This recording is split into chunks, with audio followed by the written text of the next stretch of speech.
Hey guys, Porcha here, and today I'm checking out the Realkant Mini Mug Press.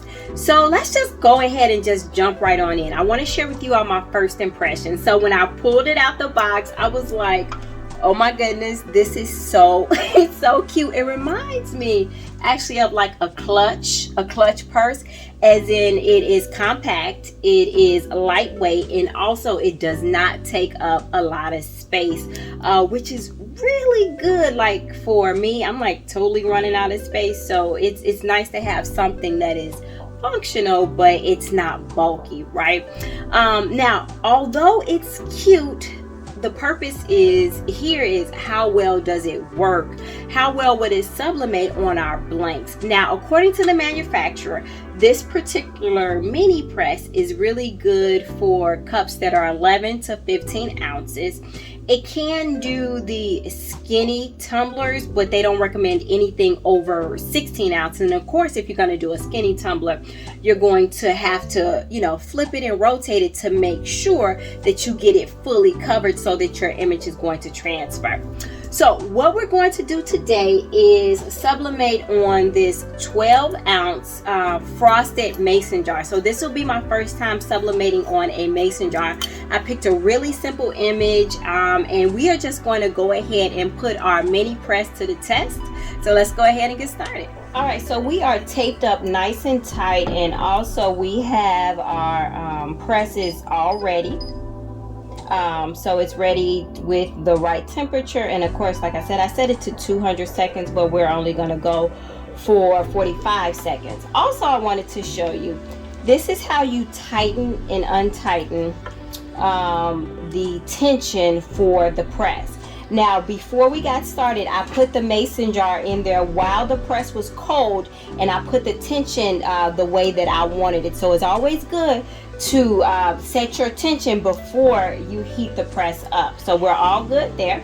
Now what we are going to do is go ahead and, let's see, I am going to just open this up so you can open it up, and I am going to just center our substrate right there in the middle.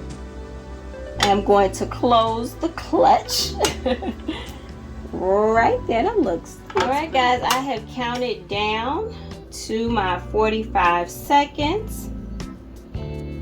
We are nice and hot tamale. I'm gonna go ahead and turn this off. All right, let's see what we got. All right, guys, check it out there.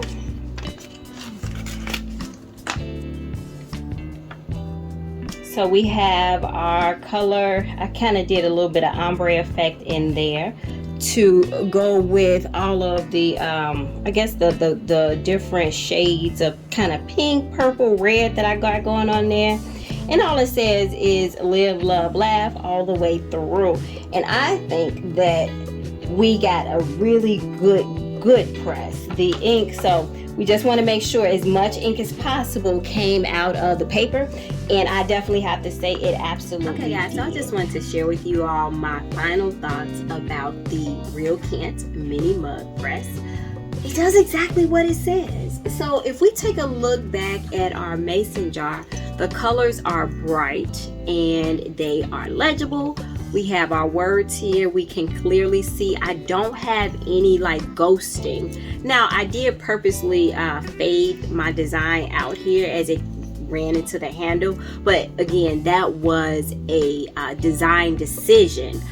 You're gonna want to make sure when you do have a press that your pressure is right, because if the pressure is right, no matter what you're pressing, the colors are not going to transfer. Because when it comes to sublimation, it's about the paper, the ink, as well as the pressure of the press.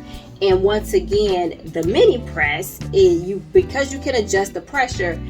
As long as you have that set right, you should not get any ghosting when it comes to your mugs. Now, I really do believe that this is a great press for beginners. Number one, it is cost effective. Number two, the buttons are pretty straightforward, very easy to use.